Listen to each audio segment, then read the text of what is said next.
Welcome students, आप सबका स्वागत है। आज हम पढ़ने वाले हैं अवकल समीकरण को हल करने की विधियों के बारे में।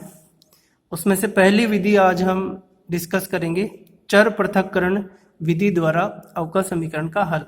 अवकल समीकरण के बारे में जैसा कि आप सब जानते हैं, क्लास 12th में प्रथम कोटि और प्रथम घात की अवकल समीकरण हमारे टॉपिक में शामिल है। प्रथम कोटि व प्रथम घात की अवकल समीकरण dy/dx equal to f(x, y) की फॉर्म में होती है, क्योंकि यहाँ पर अवकलज प्रथम कोटि का है dy/dx। प्रथम घात की इसलिए कहा जाता है कि इसकी होल पावर 1 है। यहाँ जब हम अवकल समीकरण के हल की बात करते हैं तब एक शब्द आता है यहाँ पर, व्यापक हल या पूर्ण समाकल।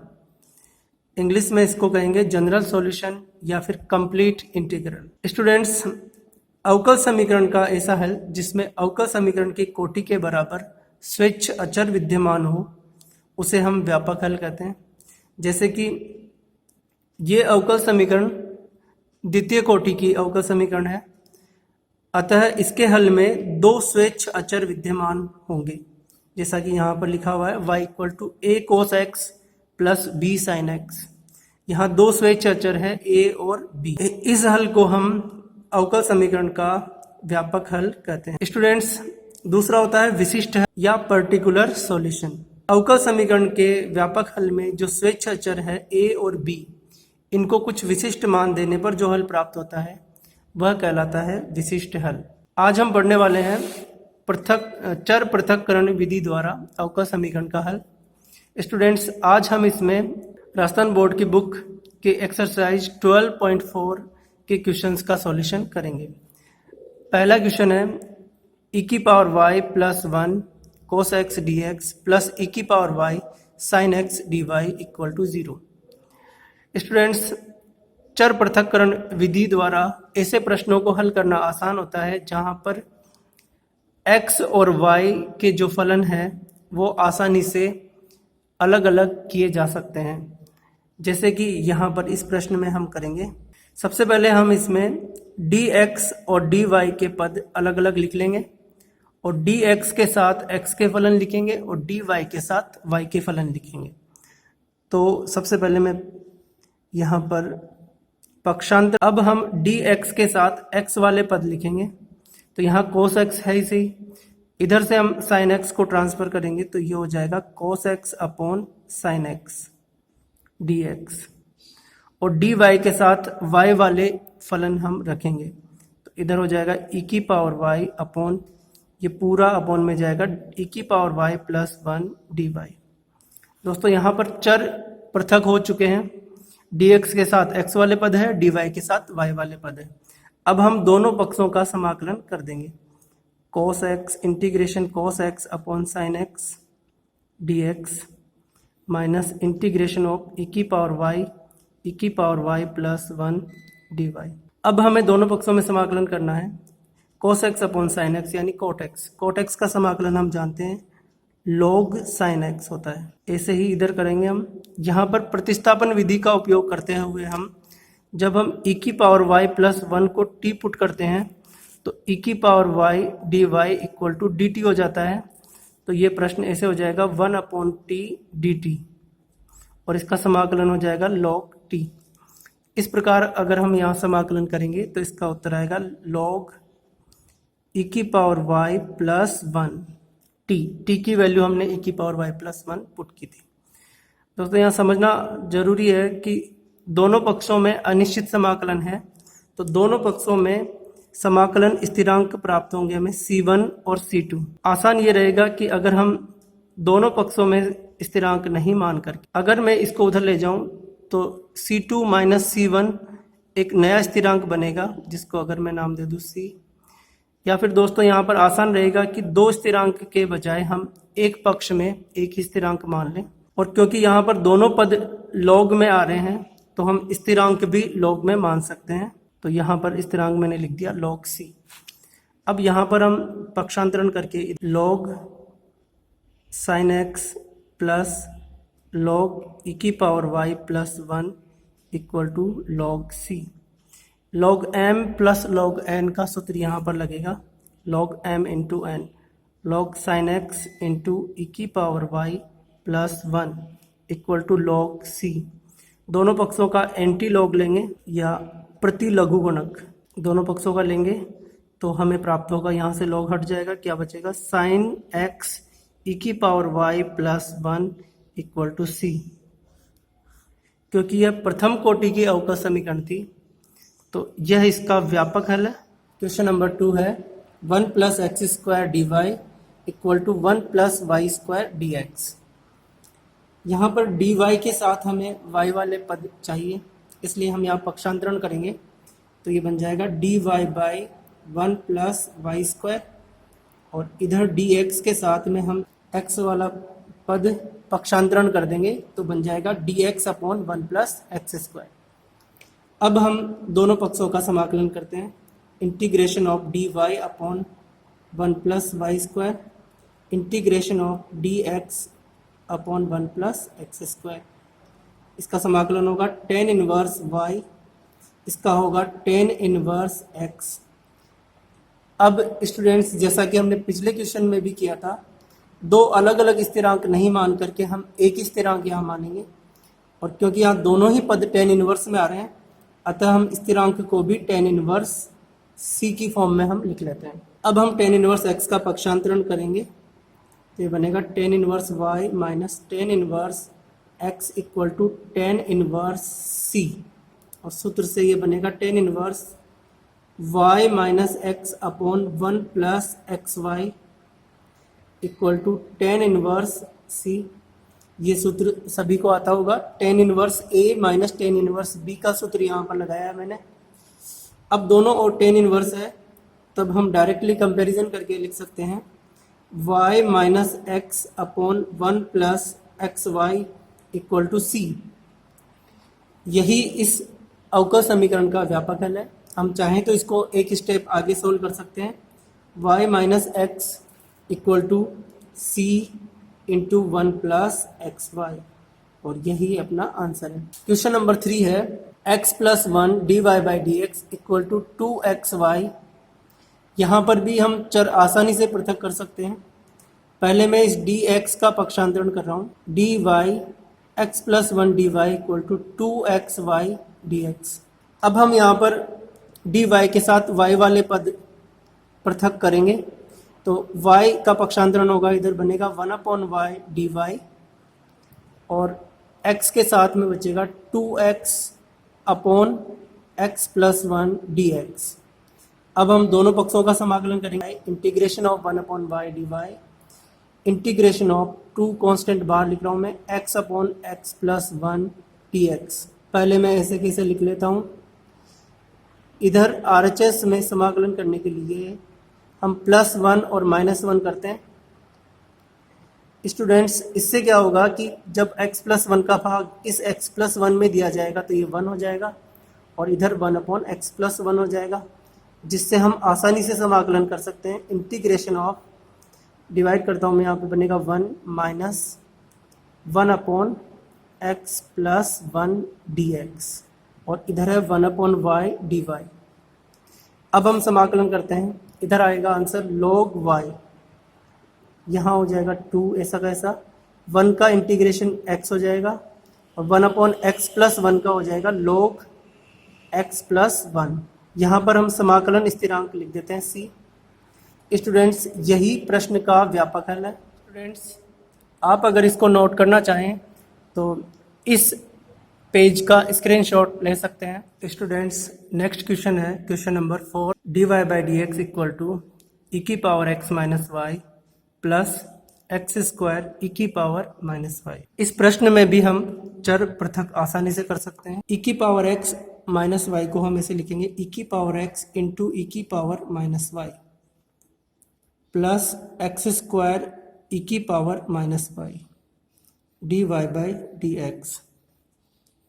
यहाँ से हम ई की पावर माइनस वाई दोनों में से कॉमन ले सकते हैं, ई की पावर माइनस वाई कॉमन आ जाएगा, यहाँ से बचेगा ई की power X plus x square D Y by D x. यहाँ हम देख सकते हैं कि ई की power X plus x square X का एक फलन है, और e की पावर माइनस वाई वाई का एक फलन है जो अलग अलग हो चुके हैं। अब हम dy के साथ y वाले पद और dx के साथ x वाले पद लिखते हैं।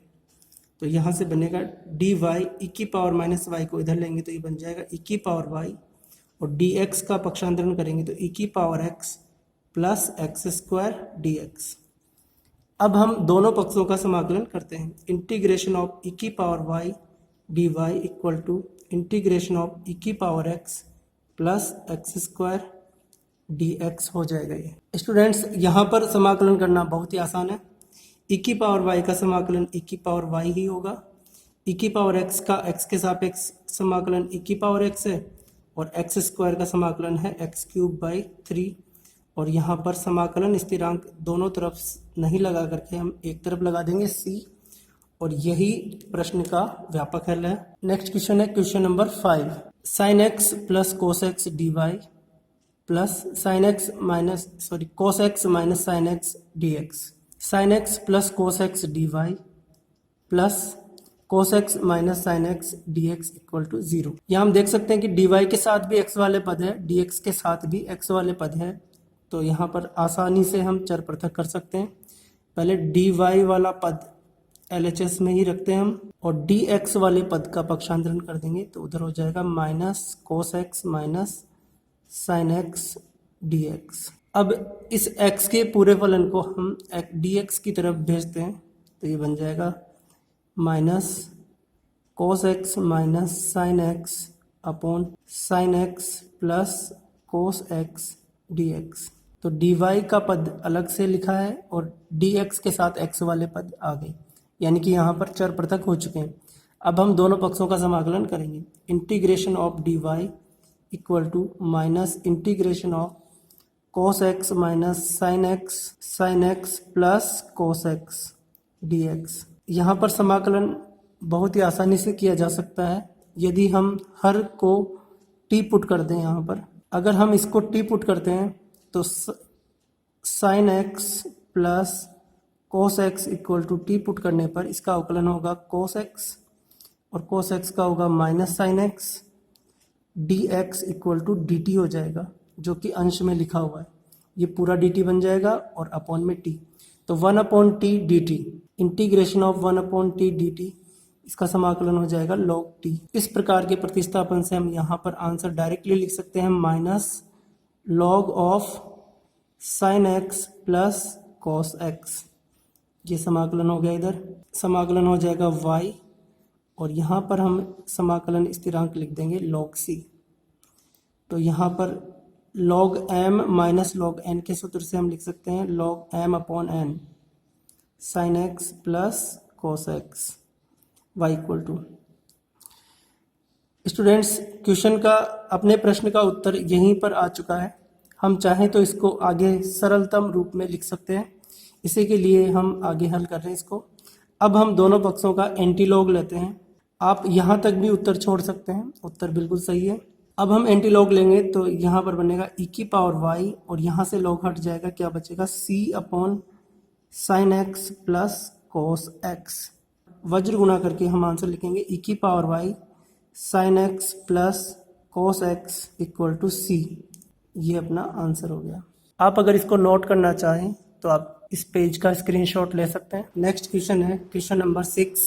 dy by D x equal to 3 E की पावर 2x प्लस 3 ई की पावर 4x अपॉन ई की पावर x प्लस ई की पावर माइनस x। इस प्रश्न में हम देख सकते हैं कि पूरा फलन केवल x में है, अतः इसको dx के साथ ले जाना बहुत ही आसान है, परंतु ये जो पद दिख रहा है इसका समाकलन करना थोड़ा मुश्किल है।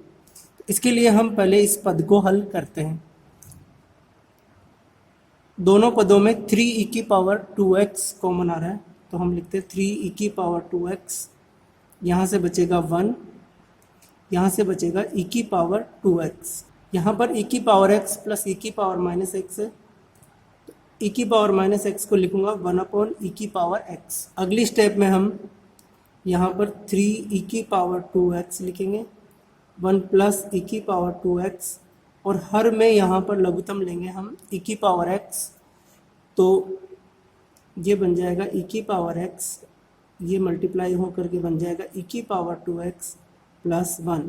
स्टूडेंट्स यहाँ पर e की पावर 2x प्लस 1 जो कि ये है ये कैंसिल हो जाएगा और यहाँ पर बचेगा ये e की पावर x ऊपर जाएगा 3 e की पावर 3x हो जाएगा। 2x पहले से था और 1 पावर और गई तो e की पावर x और ऊपर जाते ही क्या बन जाएगा 3 e की पावर 3x। अगली स्टेप हम लिखेंगे dy इक्वल टू dx का पक्षांतरण करेंगे 3 e की पावर 3x dx। अब दोनों पक्षों का समाकलन करते हैं dy integration dy equal to 3 integration of 3x dx। dy का समाकलन हो जाएगा y 3 e की पावर 3x का समाकलन हो जाएगा e की पावर 3x अपॉन 3 प्लस समाकलन स्थिरांक लिखेंगे हम c। यहाँ पर 3 कैंसिल हो जाएगा तो आंसर आ जाएगा y इक्वल टू e की पावर 3x प्लस c जो कि इस प्रश्न का व्यापक हल है। नेक्स्ट क्वेश्चन है sec square x tan y dy plus sec square y tan x dx। यहाँ पर हम पहला काम करते हैं dx वाले पद का पक्षांतरण करते हैं sec square x tan y dy equal to minus sec square y tan x dx। अब हम dx के साथ x वाले पद और dy के साथ y वाले पद लिखते हैं tan y sec square y का डिवाइड इधर हो जाएगा sec square y dy equal to minus 10x और सेक स्क्वायर x का पक्षांतरण करेंगे तो ये अपॉन में जाएगा। अब हम दोनों पक्षों का समाकलन कर देंगे क्योंकि यहाँ पर चर पृथक हो चुके हैं। tan y अपॉन sec square y dy equal to minus 10x sec square x dx। Students यहाँ पर हम tan y और सेक स्क्वायर y को साइन कोस के पदों में लिखेंगे। tan y को लिखेंगे sine y upon cos y, sec square y को लिखेंगे 1 upon cos square y dy। इसी प्रकार इधर लिखेंगे sine x upon cos x और सेक स्क्वायर x को लिखेंगे 1 upon cos square x dx। इस तरीके से लिखने पर यहाँ पर कोस y की एक पावर कैंसिल हो जाएगी और ये पलट करके जाएगा ऊपर तो ये बन जाएगा साइन y कोस y dy। इसी तरीके से इधर बन जाएगा साइन x कोस x dx। दोनों ही पक्षों में हम प्रतिस्थापन से समाकलन कर सकते हैं। यहाँ पर अगर हम साइन y को t पुट करते हैं तो कोस y डिवाइड dt हो जाएगा। इससे इसका समाकलन हो जाएगा t स्क्वायर बाई 2। तो मैं यहाँ पर डायरेक्ट लिखता हूँ साइन स्क्वायर y बाई 2 इसका समाकलन होगा। इसी तरीके से इधर होगा साइन स्क्वायर x बाई 2 और यहाँ पर समाकलन स्थिरांक हम लिख देते हैं c। स्टूडेंट्स नेक्स्ट स्टेप में हम साइन स्क्वायर x को इधर ले लेंगे साइन स्क्वायर y अपॉन 2, दोनों में 2 है LCM equal to c। Next step में हम 2 उधर भेज देंगे तो 2c हो जाएगा और इधर हो जाएगा sine square x plus sine square y और ये जो 2c नया कांस्टेंट आया है इसको हम नाम दे देते हैं k। यह इसका व्यापक हल है। Question number 8 dy by D x equal to X 2 log x plus 1 upon sine y plus y cos y। यहाँ पर हम आसानी से देख सकते हैं कि अंश में x का फलन है और हर में y के फलन है। यहाँ पर dy के साथ y वाले पद ले जाना बहुत ही आसान है। हम लिखते हैं यहाँ पर वज्र गुणा करके हम लिखेंगे sine y plus y cos y dy equal to इस x को मैं अंदर मल्टीप्लाई कर रहा हूँ 2x log x plus x और इसके साथ आ जाएगा dx। अब हम यहाँ पर दोनों पक्षों का समाकलन करेंगे integration of sine y plus y cos y dy equal to integration of 2x log x plus x dx। Students यहाँ पर प्रथम फलन जो कि साइन y है इसका समाकलन बहुत ही आसान है, वो हो जाएगा माइनस कोस y और जो दूसरा फलन है ये दो फलनों का गुणा है y इंटू कोस y। तो यहाँ पर खंडशः समाकलन होगा। प्रथम फलन यहाँ पर y को लेंगे और द्वितीय फलन यहाँ पर cos y को लेंगे आइलेट रूल से। यहाँ पर y एल्जेब्रिक फंक्शन है और cos y ट्रिग्नोमेट्रिक फंक्शन है, यानी कि बीजगणितीय फलन है y और cos y त्रिकोणमितीय फलन है। तो बीजगणितीय फलन को प्रथम फलन लेते हुए हम खंडशः समाकलन करते हैं। तो इसका समाकलन होगा प्रथम इंटू दूसरे का समाकलन माइनस प्रथम का अवकलन y का अवकलन हो जाएगा 1 इंटू दूसरे का समाकलन हो जाएगा sine y into D Y equal to इधर भी हम खंडशः समाकलन करेंगे। 2 को लिखता हूँ मैं बाहर, और यहाँ पर बीजगणितीय फलन और लघु गणकीय फलन है। आइलेट रूल से लॉगरिथमिक जो फंक्शन है उसको फर्स्ट माना जाएगा और इसको सेकंड हम मानेंगे। तो समाकलन होगा इसका फर्स्ट इंटू दूसरे का समाकलन, x का समाकलन x² 2 माइनस इंटीग्रेशन ऑफ पहले का अवकलन, पहला है log x का अवकलन 1/x इंटू दूसरे का समाकलन, दूसरा है यहाँ पर x का समाकलन हो जाएगा x² 2 dx। साथ में यहाँ पर लास्ट में बचा x, उसका समाकलन लिख देता हूँ मैं x² 2, और यहाँ पर लास्ट में हम कांस्टेंट लगा देते हैं प्लस c। स्टूडेंट्स अब हम इसको आगे हल करते हैं। माइनस कोस y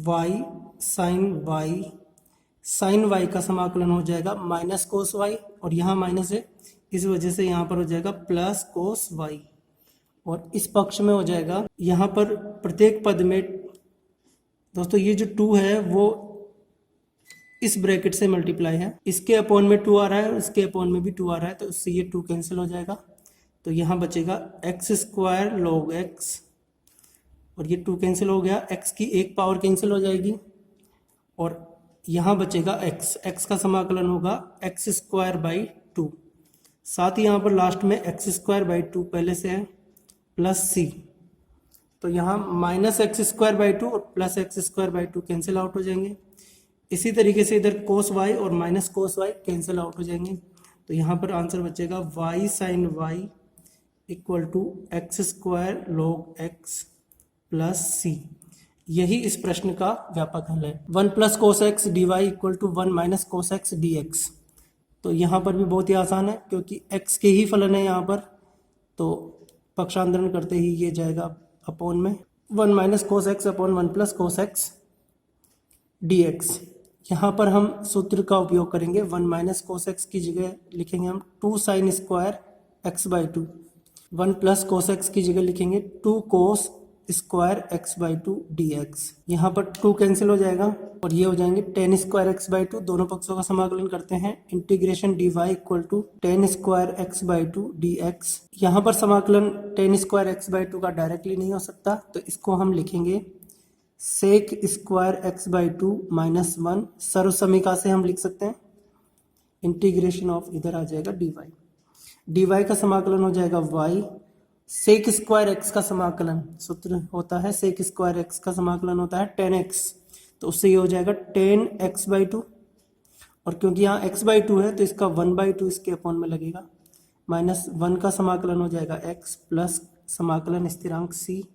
तो दोस्तों यहाँ पर उत्तर हमें मिलेगा y equal to 2 tan x/2 minus x plus c। Students exercise का लास्ट क्वेश्चन है 10th क्वेश्चन, √1 माइनस x की power 6 dy equal to x² dx। इसके लिए हम करेंगे dy इक्वल टू x², इस टर्म का पक्षांतरण करेंगे, ये अपॉन में जाएगा 1 माइनस x की पावर 6 dx। दोस्तों यहाँ पर हम देख सकते हैं कि जब हम दोनों पक्षों का समाकलन करेंगे तो ये समाकलन का चिन्ह दोनों तरफ लग जाएगा। चर पृथक यहाँ पर हो चुके हैं। अब हम यहाँ पर भी प्रतिस्थापन विधि से करेंगे, x की पावर 6 को हम x³ का स्क्वायर लिखेंगे और x³ को हम t पुट करेंगे, तो इससे हो जाएगा 3x² dx equal to dt। तो अंश में हम देख सकते हैं x² dx आ रहा है, उसकी जगह हो जाएगा dt/3।